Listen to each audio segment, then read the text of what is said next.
भगवान की पावन कथा की तरफ चलते हैं। देव नदी गंगा के किनारे पर बैठे हुए व्यास नंदन श्री सुखदेव मुनि राजा वीर परीक्षित को समझाते हैं कि ए राजन,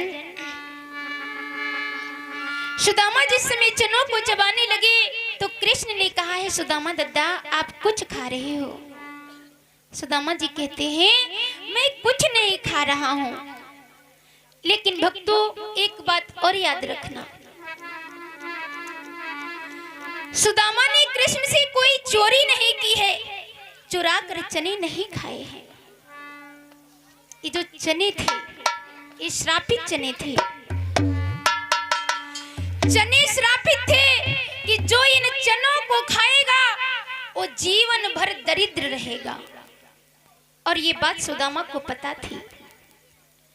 सुदामा ने कृष्ण से कोई चोरी नहीं की। एक समय की बात है, उज्जैन महाकाल के मंदिर में एक बूढ़ी माताजी महाकाल की पूजा करती थी। भीख मांग मांग कर अपना गुजारा कर रही थी। एक दिन की बात है, बूढ़ी मैया ने भीख तो मांगा, लेकिन उनको आज दिन भर में कुछ नहीं मिला। विचार करने लगी वो बूढ़ी मैया कि आज हमें भूखा ही सोना पड़ेगा। और तब तक एक व्यक्ति आया और उन्हें थोड़े से चने दे करके गया। बूढ़ी मैया ने सोचा आज नहीं खाऊंगी, अरे कल खा लूंगी। ऐसा सोच करके आज बूढ़ी माता ने उन चनों को अपनी पोटली में रख लिया। और भक्तों, पोटली में रख करके बूढ़ी मैया तो सो गई। इधर चोर लोग आते हैं चोरी करने, और चोरों ने जब उस पोटली को देखा तो विचार करने लगे कि इसकी पोटली में कुछ माल है, पोटली को चुरा लो। और चोर आए, वो जो चने वाली पोटली थी उसको चुरा लिया। और भक्तों वहां से भगे तो गुरु संदीपन के द्वार से होकर गुजरे, और वो पोटली गुरु संदीपन के दरवाजे पर ही गिर गई। जब सुबह हुआ तो आज गुरु की पत्नी उठती है और जैसे ही बाहर निकली तो क्या देखा, वो पोटली पड़ी हुई है। उस पोटली को लेकर के आई और वही पोटली सुदामा को दिया और कहती है इन चनों को चबा लेना। ये बात सुदामा को मालूम थी। सुदामा कोई साधारण इंसान नहीं थे। सुदामा को मालूम थी कि जो ये चने को खाएगा वो जीवन भर दरिद्र रहेगा। इसीलिए सुदामा जी आज खुद चने को खा गए, कृष्ण को चने नहीं खाने दिया। सुदामा जैसा मित्र मिलना मुश्किल होगा। सुदामा सोच रहे हैं अगर कन्हैया इन चनों को खा लेगा तो जीवन भर दरिद्र हो जाएगा, इसीलिए मैं अपने मित्र को चने नहीं खाने दूंगा, मैं खुद चनों को खा लूंगा। भगवान कहते हैं दद्दा कुछ तो खा रहे हो। सुदामा जी बोले मैं कुछ नहीं खा रहा हूँ। कृष्ण ने कहा कुछ नहीं खा रहे हो, कुछ नहीं खा रहा हूँ, कुछ नहीं है तुम्हारे पास। तो कहा कुछ नहीं है। तो कृष्ण ने कहा जाओ भैया, आज से कुछ नहीं है तुम्हारे पास। कृष्ण और सुदामा वहां से चले आते हैं। गुरु संदीपनी जी को लकड़ी दिया, भोजन बना। आज दोनों प्राणी भोजन को पान करते हैं।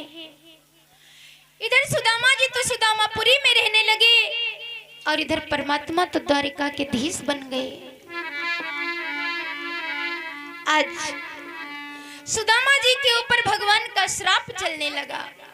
सुदामा जी को 4 दिन हो जाते हैं, भोजन नहीं मिलता। सुदामा जी भीख मांग मांग कर अपना गुजारा करने लगे कि दिनों भर बेचारे द्वारी द्वारी दाता दाता चिल्लाती।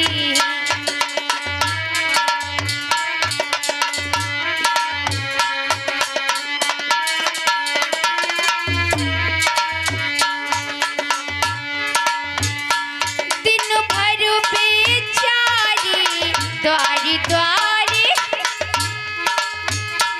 दाता दाता चिल्लाती। पर किसी रोज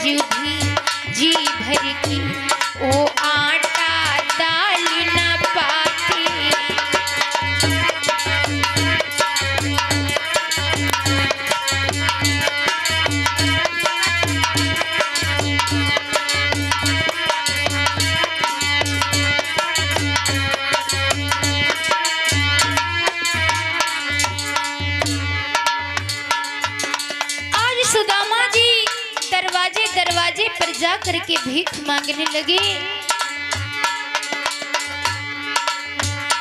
आदि मठा मिला तो नमक नहीं,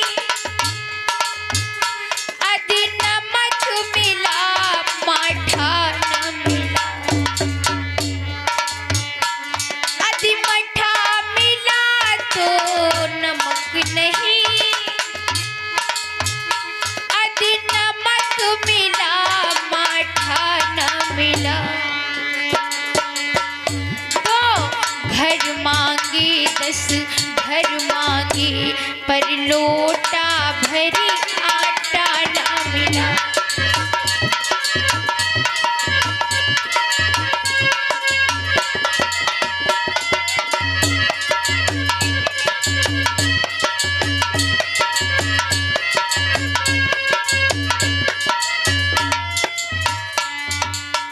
सुदामा जी दरवाजे दरवाजे पर जा करके भीख मांगने लगे।